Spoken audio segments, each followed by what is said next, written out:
नमस्कार दोस्तों, हमारी आज की कहानी का नाम है अमीरी। प्यारा भैया मेरा दूल्हा राजा बनकर आ गया। प्यारा भैया मेरा। आज शांति निवास में ये गाना अपनी तेज धुन पकड़े हुए बज रहा था।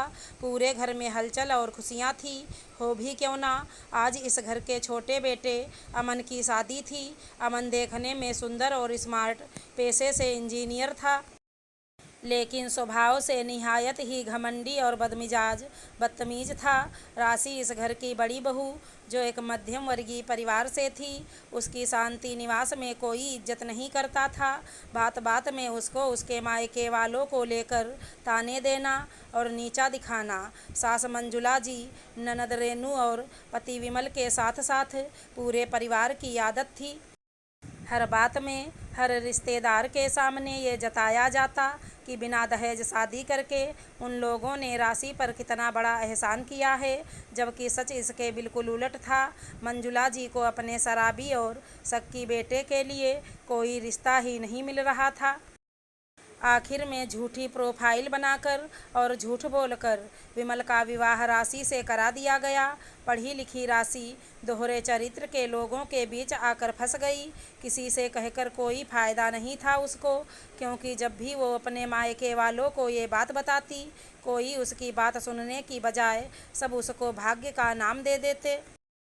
पैसा होने की वजह से समाज में रुतबा और रसूख भी ससुराल वालों का बहुत था, लेकिन दरवाजे पर लगे महंगे पर्दों के पीछे की सच्चाई बिल्कुल ही उलट थी। आए दिन राशि के साथ छोटी छोटी बातों पर गाली गलौज, ताने मारना, व्यंग्यों के बाढ़ चलाना आम बात थी। ऐसा कोई दिन ना बीतता जिस दिन उसको सुख की रोटी सम्मान से नसीब हो। पूरे घर के काम और घर के हर सदस्य के छोटे से छोटे काम उसके भरोसे ही थे। एक बार हिम्मत की आवाज़ उठाने की कि इतना काम उससे अकेले नहीं हो पाता। तभी रेनू ने कहा, अच्छा महारानी जी, बात तो ऐसे कर रही हैं जैसे महलों में रही हैं। बाप की औकात नहीं थी कि बेटी को विदा कर सके, और बेटी के इतने नखरे, दहेज लेकर आती और बोलती तो अच्छा भी लगता। गुस्से में राशि ने कहा, पहली बात दीदी, आप शायद भूल रही हैं कि आप लोगों ने ही कहा था कि हम लोग दहेज के खिलाफ हैं, हमें कुछ नहीं चाहिए।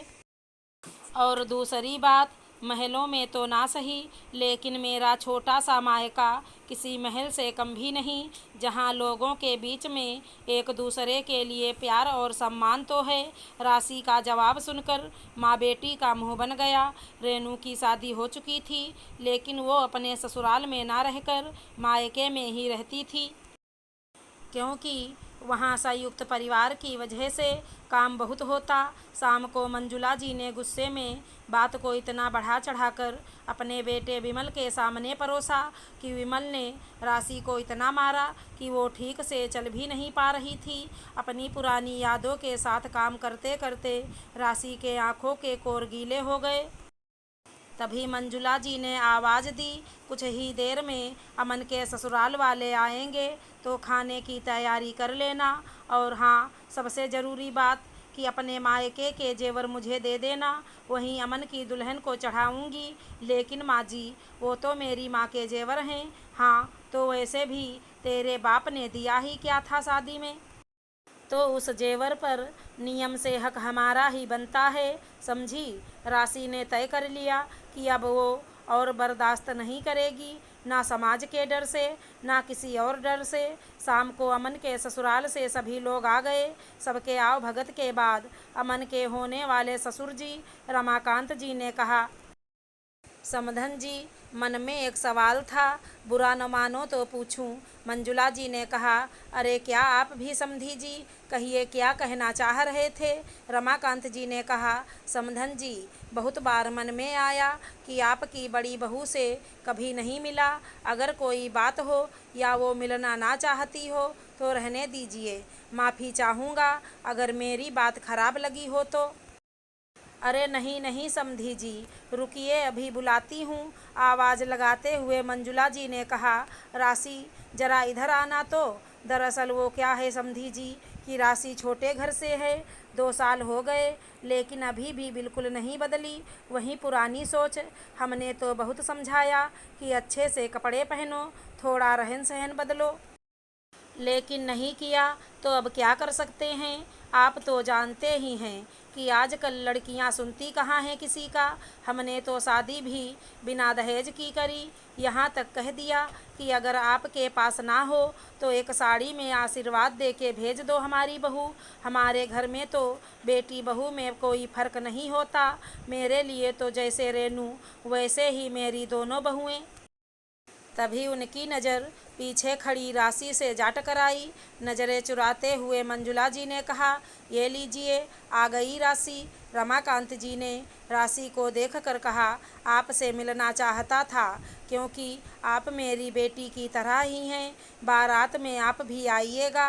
बातों बातों में उन्होंने कहा कि बेटा, अगर मेरी बेटी से कभी कोई भूल हो जाए तो माफ़ कर दीजिएगा, छोटी बहन समझकर। अभी उम्र ही कितनी है, सिर्फ 21 साल। तब राशि ने कहा, तो अंकल जी, क्या मैं जान सकती हूँ कि इतनी कम उम्र में आप अपनी बेटी की शादी क्यों कर रहे हैं। बिटिया, आप तो जानती ही हैं कि आजकल समाज में दहेज कितना बढ़ गया है और मध्यम वर्गीय परिवार के लिए बिना दहेज दिए योग्य वर मिलना नामुमकिन है। सामने से इतना अच्छा रिश्ता चलकर आया तो भला कौन मना करेगा। वैसे भी समधी जी की अमीरी दूर दूर तक प्रसिद्ध है। राशि ने बीच में बात काटते हुए कहा, माफ़ कीजिएगा अंकल जी, थोड़ा कड़वा होगा, लेकिन आप अपनी बेटी को प्यार ही नहीं करते। वो तो बोझ है आपके लिए जिसे आप उतारना चाहते हैं। नहीं बेटा, ऐसी बात नहीं। बेटियां तो पिता के दिल का टुकड़ा होती हैं, चाहे अमीर की हों या गरीब की। अच्छा, फिर भी आप उसकी शादी उससे बड़े लड़के, जो उम्र में उससे 15 साल बड़ा है, जो शक्की शराबी अय्याश होने के साथ साथ बदमिजाज और बदतमीज भी है, जिसके लिए लड़कियों का मतलब नैपकीन है, जिसे इस्तेमाल करो और फेंको, उसके साथ कर देना चाहते हैं। अंकल जी, आप जैसी ही भूल 4 साल पहले मेरे पिता ने की थी, जिसका दंश मैं आज तक झेल रही हूँ। बड़े घर के लड़कों के साथ बिना दहेज शादी करना जिंदगी भर एहसानों की भारी गगरी सिर पर ढोने के जैसा ही है, जिसे मैं आज तक ढो रही हूँ। मकान और रसूख देखकर नहीं, लड़की की शादी लड़के का और उसके परिवार का चरित्र और व्यवहार देखकर करनी चाहिए। चलती हूँ, आगे आपकी मर्जी, आपको जो ठीक लगे। और जाते जाते राशि ने अपनी सास से कहा, और हाँ माँ जी, मैं अपनी माँ के जेवर किसी भी शर्त पर या डर से शादी के लिए नहीं दूंगी। कहते हुए राशि वहाँ से जाने लगी। तभी उसकी नज़र विमल पर पड़ी, जो गुस्से में घूरते हुए उसे देखे जा रहा था। पास आके उसने राशि के कानों में धीरे से कहा, अब अपना हस्र याद रखोगी तुम। आज पलट कर उसी लहजे में राशि ने भी कहा, फिर तो आजीवन जेल की सलाखों के पीछे भी जाने के लिए अपने पूरे परिवार के साथ तैयार रहना तुम भी। चलती हूँ, घर के अंदर रहना है कि जेल के अंदर, सोच कर रखना। कहते हुए राशि वहाँ से चली गई और लड़की वालों ने रिश्ते से मना कर दिया। अगर हमारी कहानी पसंद आई हो तो चैनल को लाइक शेयर सब्सक्राइब करें। धन्यवाद दोस्तों।